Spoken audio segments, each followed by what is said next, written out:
Hey, it's Derick Gant, and we are doing the 24K Life podcast. It is an interesting edition because this is probably the first interview in 30 years that I have no idea what's going on. But it's really important that I learn what's going on, and it's also important that I share with you what's going on. This is bigger and better than Bitcoin. So we want to know what the next level of making money is. And of course, I got DG with me. How we doing? Are you ready to learn something about some NFTs? Dude, I've been talking nothing but NFTs for the past week. So you know all about this. You know how they make money. I don't know nothing. That's why we've been talking so much. You see, you talking about stuff you don't know. That's like talking about women. You don't know nothing about That's why we talking about it, man. We trying to understand. We trying to build growth. All right, man. Build knowledge. You've been, at least I don't talk about stuff I don't know about. I'm just saying, man. See, that's your problem. That's your old folk problem. That's why y'all stuck in y'all ways. Y'all don't expand y'all thinking. Now, wait a minute. You know I expand. I just don't talk about stuff I know about. And you know I don't play games I can't win. That's just my motto. Nah, man. We every conversation, it isn't hearsay. We try to put our knowledge together, put my facts with his facts, and see if we can come to some kind of conclusion. You got to put some her facts in there too. This is 2021, man. We're going to 2022. Nah, some facts. See, but you know what I'm saying? We don't got a pro around us, so we need somebody, and that's all we got to work with right now. You know, I feel you. Well, we ain't about to change that right now because we got Mr. Caleb Kynard. My man has become an internet IG sensation on educating folks on NFTs, and I wanted to grab him before he gets too famous, too rich, and too busy to help out an old dude. Caleb, how's it going? How you doing, man? We appreciate you taking time to come on the 24K Life podcast. Help our menial understanding of what NFTs are. When I called you to do this this podcast, you said to me, "I can't do it the day you want me to because I'm interviewing an NFT artist." And I'm like, oh my God, I really don't know anything. So what we want to do, just to give you the heads up, and I know we didn't even really talk. We texted back and forth a little bit, but here's what I want to do. I want you to give us the basics. And then I want to come back and have you give us the next level. And then we'll take it from there. When I say we take it from there, you and I and Devin, we'll take it from there, meaning that if we need 2 more, 3 more, or 4 more podcasts to understand what's going on, we'll just keep inviting you back again until you're too famous, rich, or busy to come help us out. So I really don't know a lot. I know enough to be, not even to be dangerous. I couldn't even get in trouble with what I know.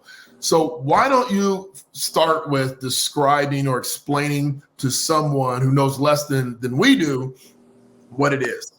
Yeah. So the best way I try to describe it to people is it's a digital asset, which I think is a lot of people know, but they don't really know what that means totally. So like, for example, with there's a most popular one called Bored Ape Yacht Club. Okay. And that project's like right now their projects are being sold for hundreds of thousands, if not millions at sometimes too. Okay. What they do is their brand is so strong that now they have people like Jimmy Fallon buying them, Stephen Curry, just a bunch of celebrities, Post Malone.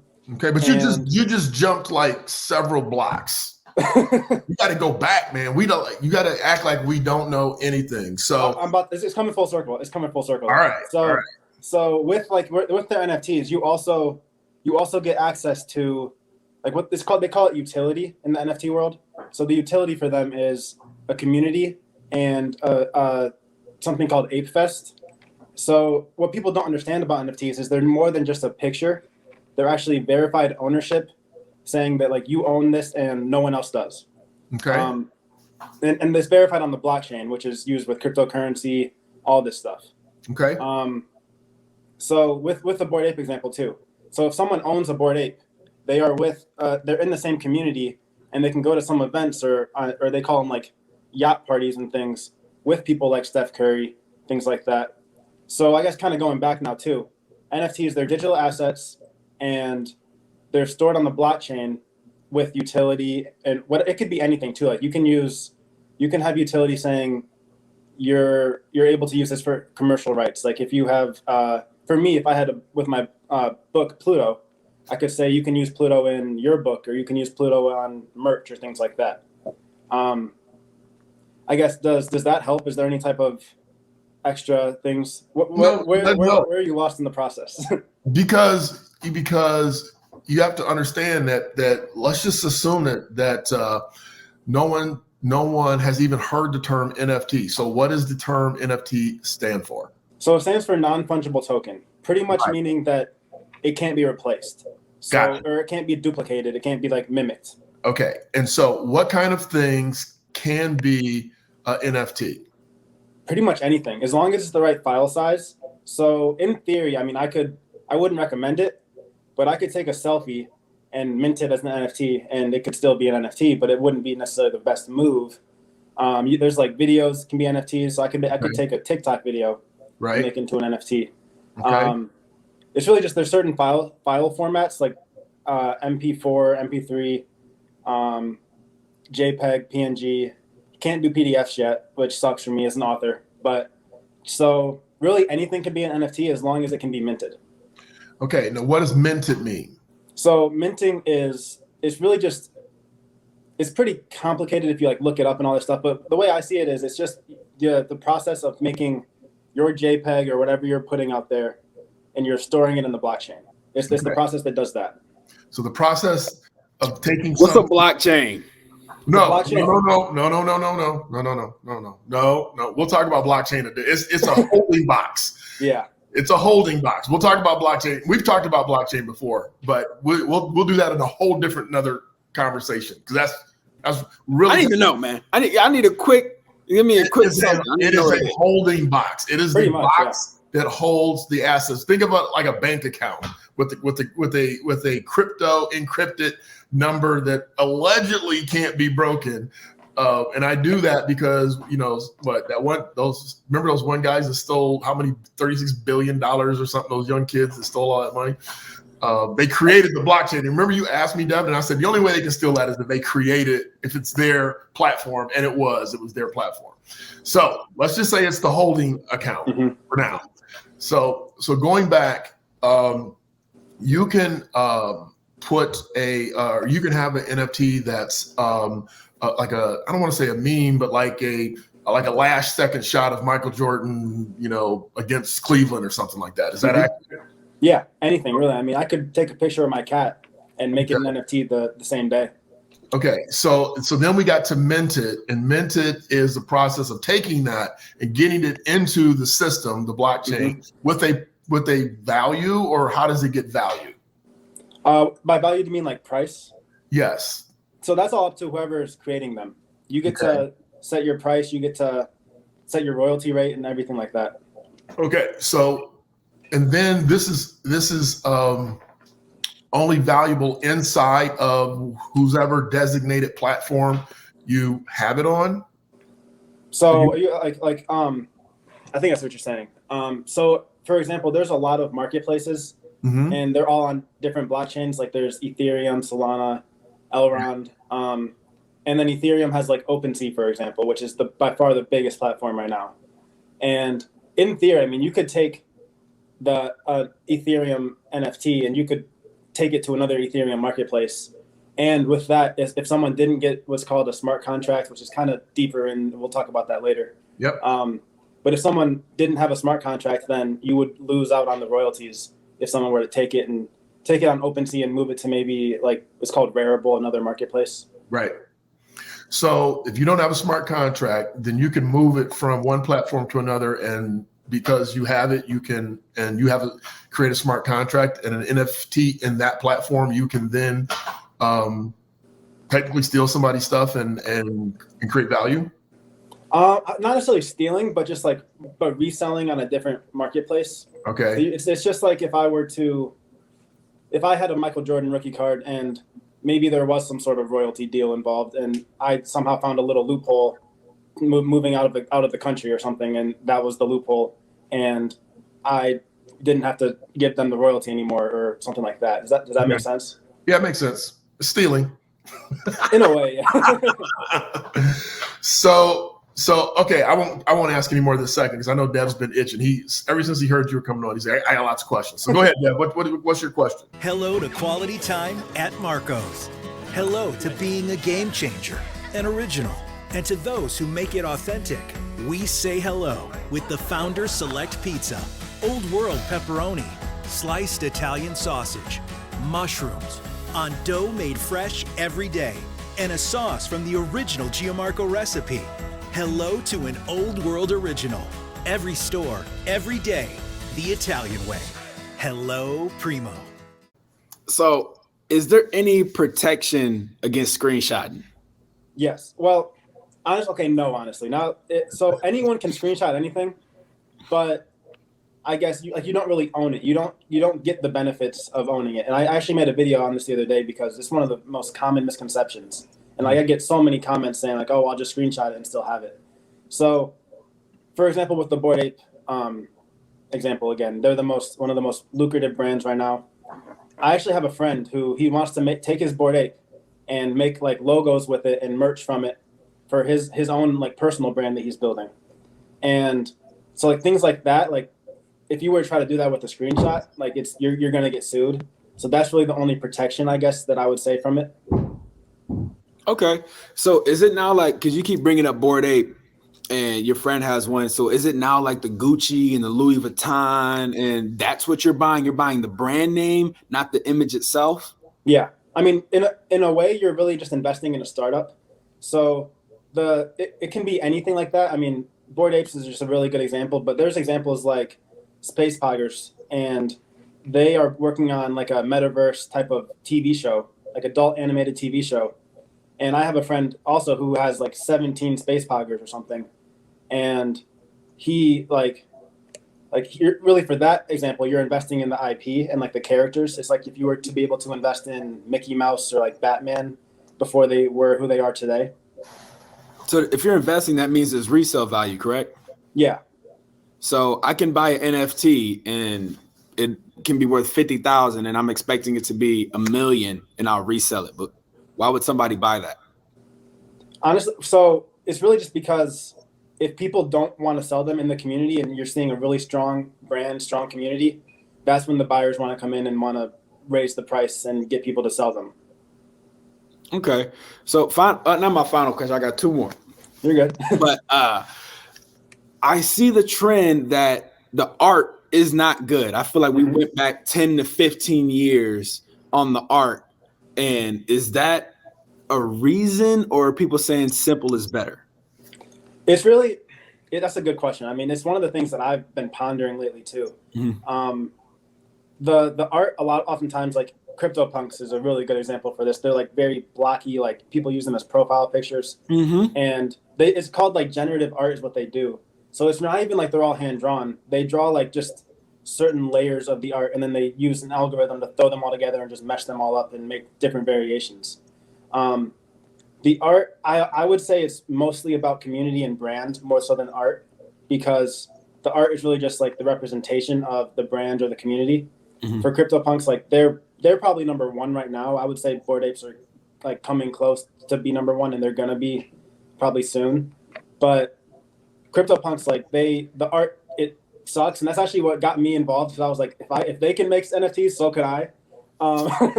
But I would say it's more so about brand, community, and utility, really, than art. Okay, so I got to jump in here because I'm still relatively confused. I thought I knew more than now. I know I know nothing. So in my business, a client comes to me and they say, "Hey, I got $50,000. I got $100,000. I got money to invest. Let's just say that." And I say to them, "Okay, well, you got a couple $1 million. Let's put 20,000 into some NFTs." Mm-hmm. Or let me back up. They come to me and they say, hey, I want you to invest my money. I'm going to go out to the marketplace. I'm going to do some research. I'm going to say, hey, what's Pfizer doing? What's Costco doing? You know, what are these companies doing? How is their valuation? How's their return? And I'm going to come back and say, hey, here's a portfolio or a bouquet of things that I think, based on my expertise, that we should put together, that you should put your $2 million into so that you can grow. When you're doing what you're doing, if I came to you and said, hey, I want to buy my first NFT, what are you gonna tell me?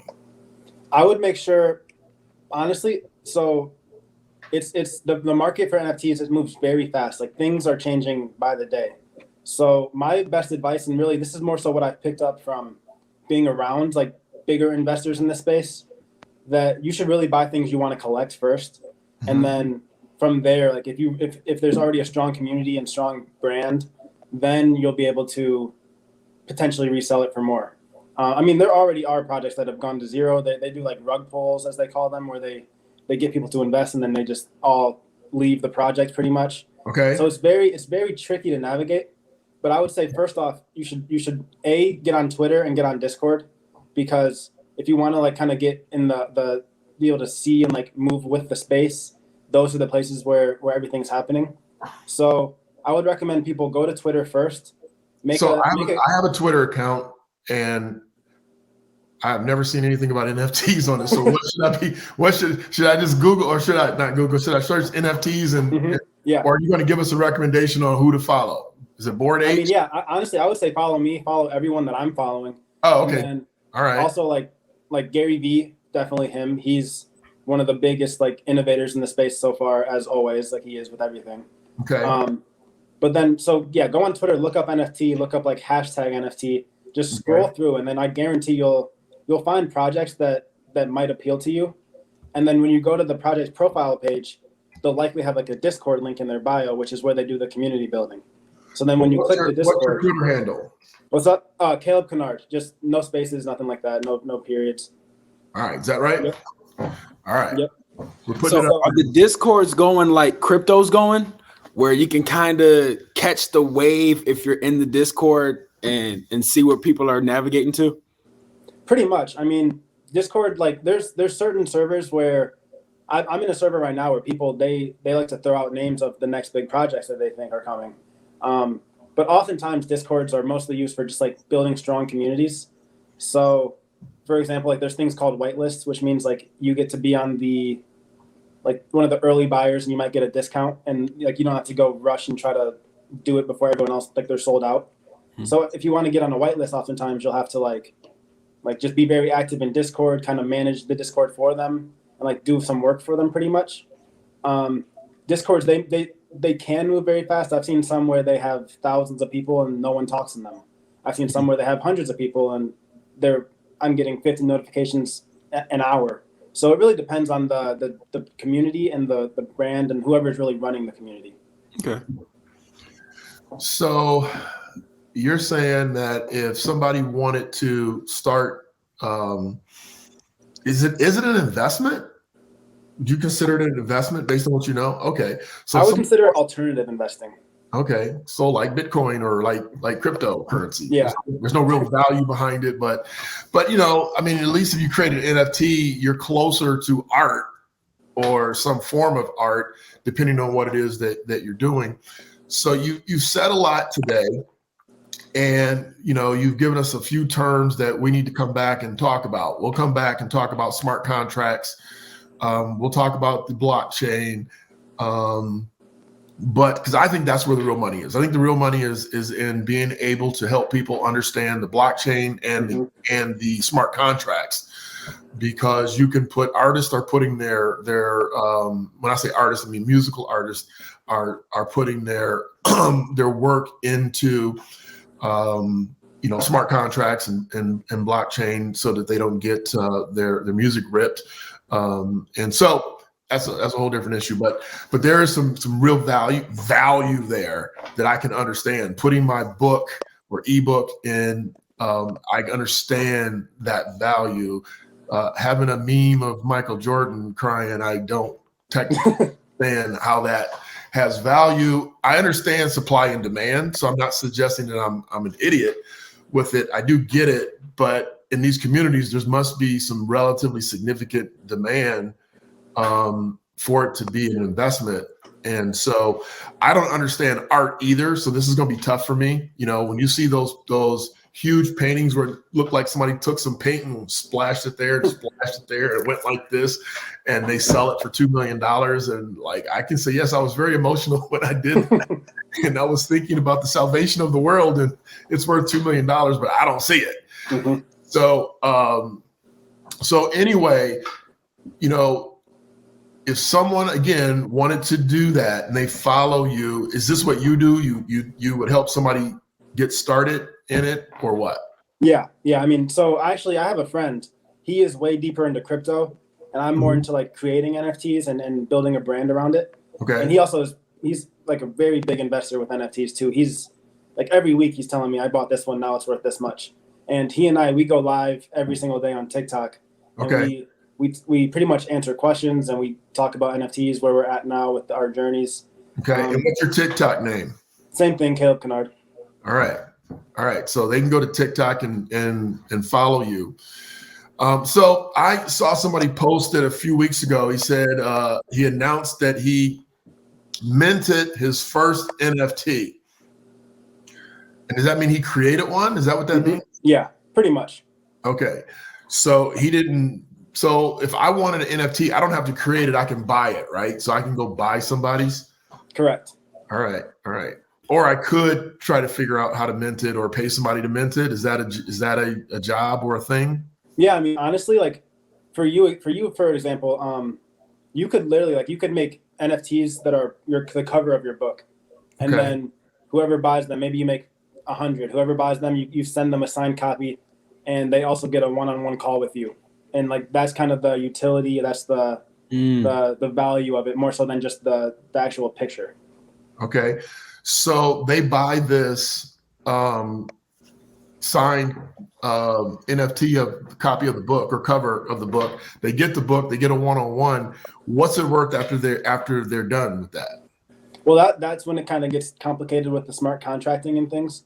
So if for that example, it'd be tricky to be able to add like more value beyond the signed copy and the one-on-one call. Okay. But so really where it gets tricky with the smart contracting is, say they sell it, it's like, that's where it's like you have to choose, do you want the next person that owns it to be able to have the same one-on-one call, or is it just like a one-time thing?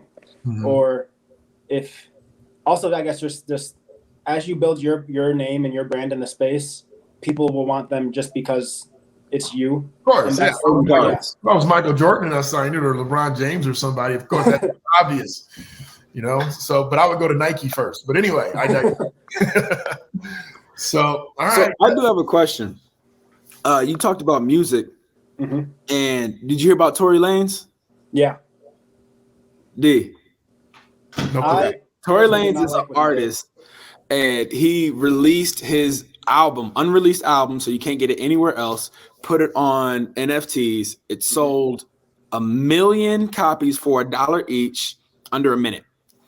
I checked the other day, and they're going for $50K a pop. Really? The album? That. Mm-hmm. Wow. Yep, they're going from 30 to 50. You need to talk to your brother about his music career. And that's my question, Caleb. Like, if somebody is an artist, do they have to be A-list Tory Lanez, or able to think, because he sold them for $1, but he had 1 million of them. So would that be wise for someone who maybe even has, let's say they have 1,000 followers or a good collection with them, who always buy their music, always download their music? Would that be something that you would suggest for them to do? Most definitely, because first off, it cuts out the middleman. So all the money that they make from their NFTs goes to them, and then that's whatever they want to do with it, however they want to like provide value for their community, it's up to them. And secondly, I personally think like as long as you've been building a brand for at least a little bit before, and like you're not just using NFTs to make a brand and as an excuse really, then I think any artist should be at least looking into this space. And there's not even like there's other options emerging that are way more innovative than things we've seen already. and we can kind of talk about this later. It's a bit more, I get a bit deeper into the NFT space, but like there's platforms emerging that are specifically for musical artists to be able to make NFTs like for their community, no matter how big it is, and almost like split the money with them. Would they be able to, or would it be wise for them to do like a unreleased for a month or for a week? Because you know how people wait on albums all this time, and they say, hey, I'm gonna drop, you're gonna get the early release party drop on here for the NFT, and then it's gonna go to Apple Music and Spotify and everything a month later. Yeah, personally, it would hinder the, I guess, like the rarity of it, you know, being able to, just because it's early, that, and then but it comes to Spotify, Apple Music later, it might in some people's eyes just be worth it to just wait. But if they have the community that says, no, we want it now, we want your NFT version, we want to actually own it, we want to own your work on the blockchain, then I would say yeah. And I would also say to them too, maybe look into, instead of just giving them that version, maybe looking into giving them a few, like 5 more songs that are exclusive just for NFT owners. Yeah, that makes sense. It makes great sense. This is Mary. She understands the importance of a strong root system. So when Mary lost a tooth, she went to Frankel Dentistry to replace it with a dental implant. Its titanium root is precisely placed and naturally fuses with her jawbone over time for a permanent replacement that's as strong as it is beautiful, just like her smile. Because making you smile is what we're all about.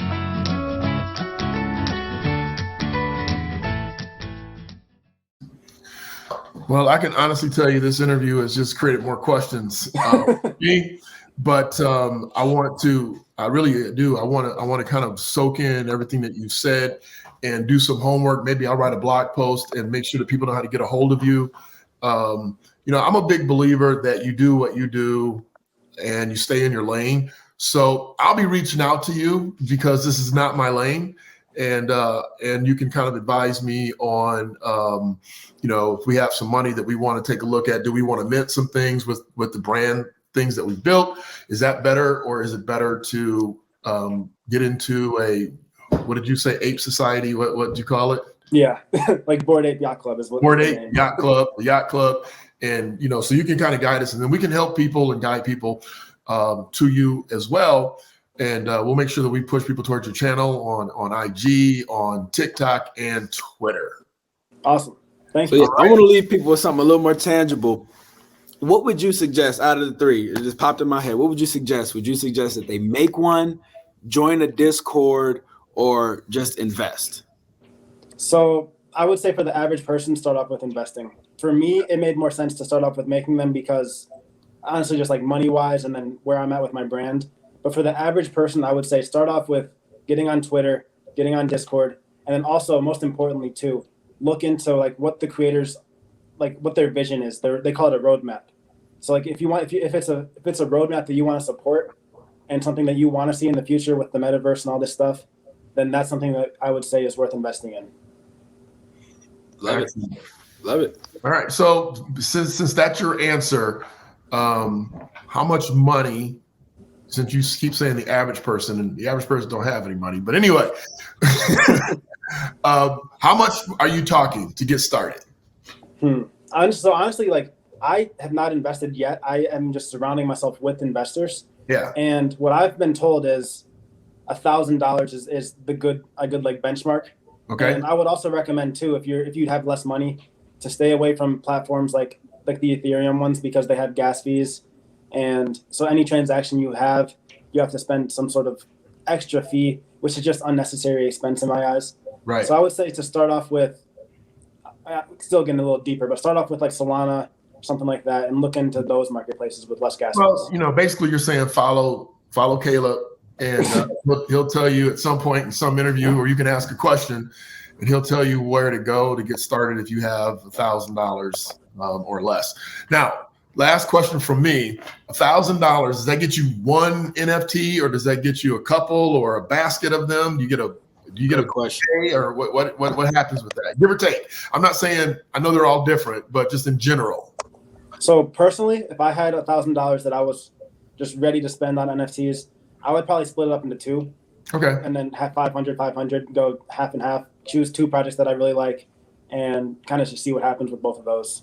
Okay. And that's 2 different people. Yeah. That's Louis and a Gucci. That's not both 2 Louis. Okay. Yeah. Okay. Excellent. All right, man. Well, I learned a lot, and I also learned that I know nothing. So, but that's not to say you didn't do a great job, because you did a great job. But we will come back and we will talk about this at the next level. I'm sure we'll get a lot of questions that we didn't even think to ask from the people that listen to our podcast, the people that listen to our YouTube channel or watch our YouTube channel. And we will forward those questions to you in the form of another interview. Hey, we hope that you enjoy your holiday and that you're blessed and that your family's blessed. You got a big family. So we hope they're all blessed and that you guys share a lot of 6 feet love. No COVID. Same to you guys. Thank you, man. Appreciate you. Thanks a lot. Thanks, Thank bro. you. See ya. All right, man. I'm telling you, that stuff's complicated. Yeah. You know, from what he was saying, if you wanted to get into that universe, you really need to decide that you're going to invest some time into that universe. Right. And I know everybody's always looking for the next Amazon and looking for the next Google. I know AOL is played, but when I was younger, it was AOL. So they're looking for the next, Uber or Twitter, Facebook.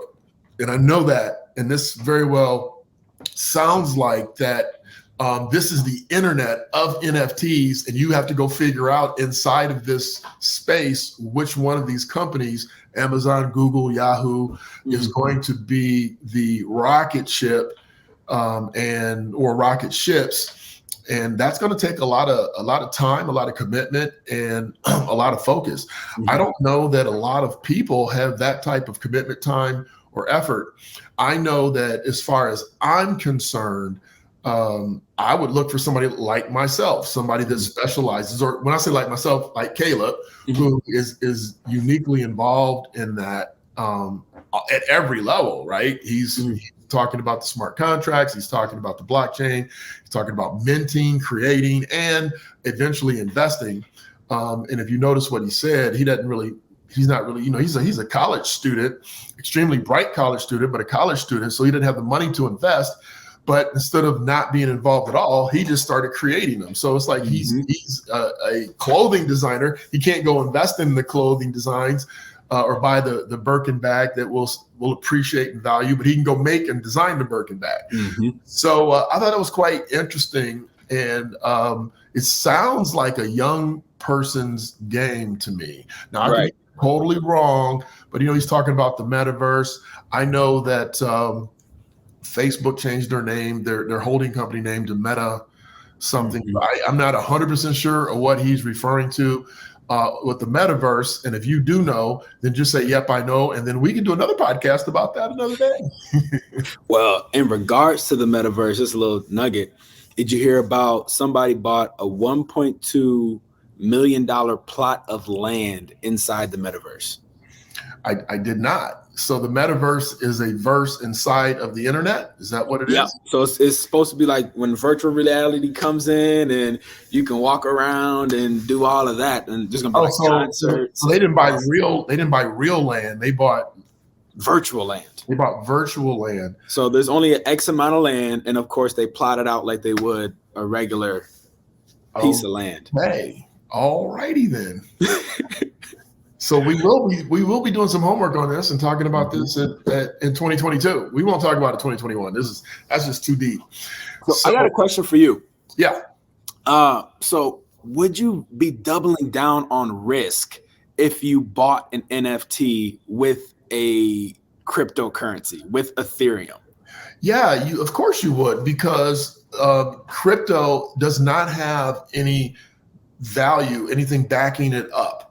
Okay, so we talked about this in the Gantiverse.